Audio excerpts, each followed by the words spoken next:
You ever been in an argument where you just think, is it even possible for us to disagree without it turning into a personal attack? Not about what your partner did, but about who they are. Well, today we're going to dive into a really subtle but incredibly powerful shift that can slowly wear away at a relationship over time. You know, relationships rarely fall apart because of one big mistake. It's more like a slow erosion.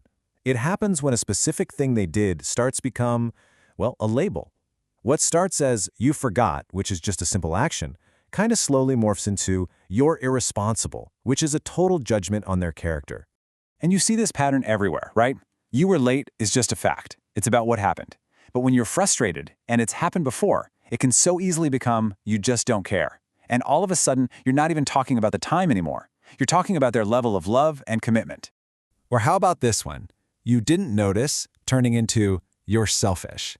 And that right there, that's the heart of what we're digging into today. So that's our focus. How do you protect your partner's identity, even when you really, really need to talk about a frustrating pattern that keeps happening? Okay, so let's break down this core distinction between behavior and identity. There's this really powerful way to think about it, and it comes from the phrase, be a child of illusion. I know, it sounds a little mysterious, but trust me, it's a crucial mindset for getting through conflict. So what does that actually mean? Well, it's a reminder that our perception during a conflict is often just an illusion. It's incomplete. Our brains are hardwired to fill in the gaps. And let's be honest, in an argument, we usually fill them in with the worst possible story. We see one action and we just leap to a conclusion about their entire character. And this, right here, is the absolute key. Behavior is situational. It's about what someone did in a particular moment. But identity, that's personal. That's about who someone is. The moment we start mixing those two up, we start chipping away at the emotional safety in the relationship. And you can pretty much guarantee what happens next, right? As soon as that feeling of safety drops, defensiveness goes through the roof. One of you thinks you're just pointing out something that happened, but your partner hears this massive, sweeping judgment about who they are as a person. And this slide really shows you that critical moment, that internal translation. A statement that starts with, I feel like I feel alone, can land in their head as a judgment. I am a bad partner. And the second their identity feels attacked, the goal of the conversation is no longer about connection. It instantly switches to self-protection. So, why is this so damaging? Let's get into the emotional impact. Because turning behaviors into character flaws causes some really deep and lasting harm. This isn't just about one argument. It's about the whole emotional climate you're creating over time. When you start labeling your partner's character, three things almost always happen. First, they feel totally misunderstood.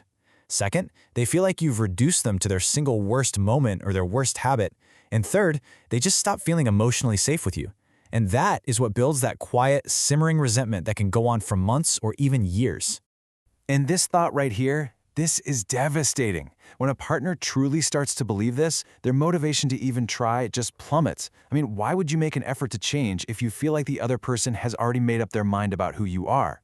Now, to be super clear, this is not about letting things slide or ignoring real problems. Not at all. It's about preserving your partner's dignity by separating their identity from their actions.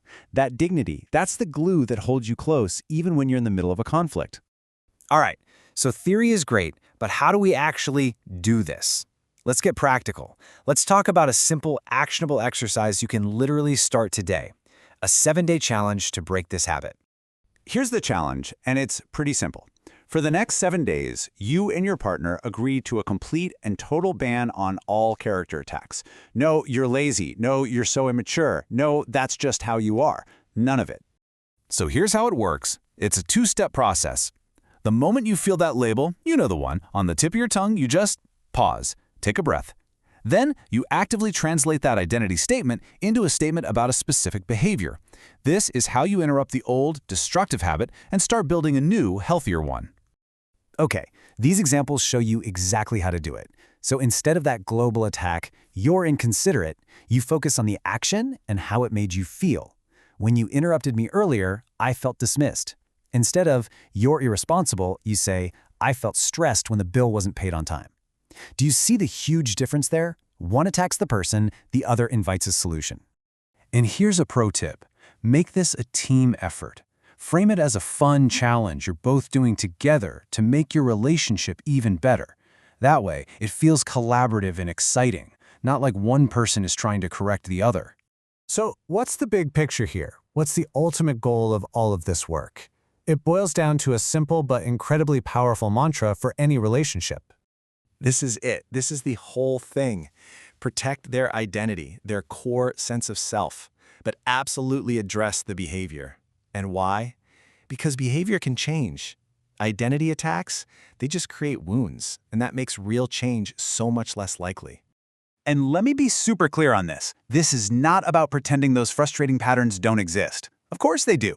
Healthy couples see them, they acknowledge them, but they make a conscious choice not to turn those patterns into permanent, inescapable labels. They keep the person feeling respected and open to the conversation. So I want to leave you with this question as a final tool.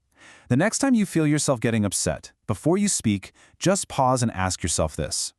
Am I about to describe what happened, or am I about to define who they are? That one little question can completely change your tone and keep the conversation focused on care, not character assassination. So the crucial takeaway is this: your partner is so much more than their worst habit.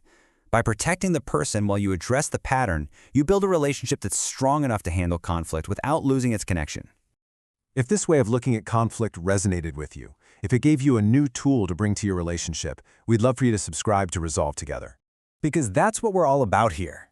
Our whole focus is on protecting the bond you share, not on winning the argument or proving a point in the moment. We're all about creating conversations that feel safer, calmer, and ultimately a lot more connected. We hope this helps. Thanks for listening.